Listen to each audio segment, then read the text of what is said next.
Good afternoon. The community of Bluff is bracing itself for confirmation it's lost more of its own in another boating tragedy.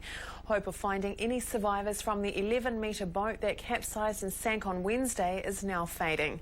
The body of a 30-year-old man has been recovered and one survivor was pulled from the water last night. One News reporter Max Banya reports from Bluff. It's now 36 hours since the Easy Rider went down with 9 people on board, and police are painting a very grim picture for those 7 people who still remain unaccounted for. We've been here all morning. We saw at 7 a.m. a Coast Guard boat go out to help the search. Just in the last hour we've been to the top of Bluff Hill here, where you can see all the way out to Stewart Island and across the Foveaux Strait. There are a lot of boats out there helping with the search, civilian boats as well as Coast Guard, as well as a helicopter. The good news is that it's a very good day for searching. There's very calm conditions out on the water, very light wind and very little swell. Here, of course, speaking to people in the community, they're devastated. This is a very tight-knit town here in Bluff, but they tell me the community is sticking together. There have been a lot of disasters recently, and I think it's just been the feeling that it's one thing after another, and it's devastating for everyone involved. And of course, Southland, it's quite a close community. It's a small community here, but everyone feels it. A Kiwi teenager who was killed after being swept away in a flash flood in Samoa has been named. Her uncle has come forward saying she is 18-year-old Taiana Pilitati of Wellington. She was swimming with her family in the Vaisingano River in Apia when heavy floodwaters struck, sweeping them downstream. Taiana arrived in Samoa the day before for the unveiling of her aunt's headstone. No one else is missing.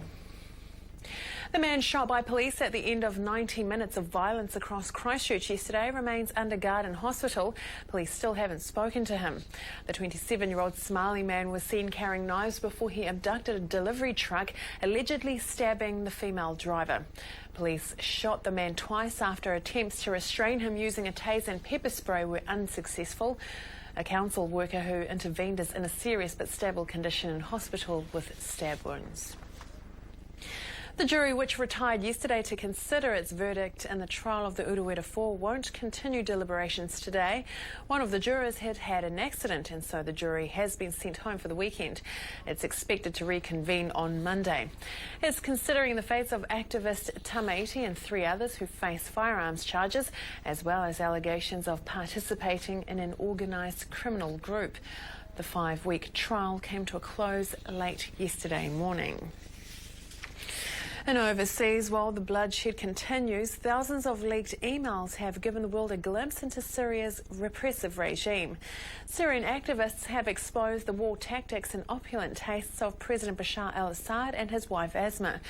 Europe correspondent Gareth Bray has the details. Allahu Akbar.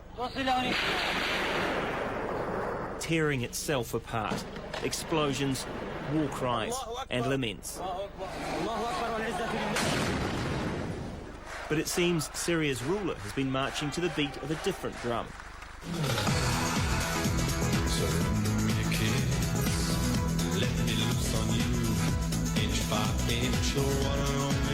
Bashar al-Assad's taste in music isn't the most revealing detail from thousands of emails apparently sent by Syria's president and his wife Asma to their inner circle.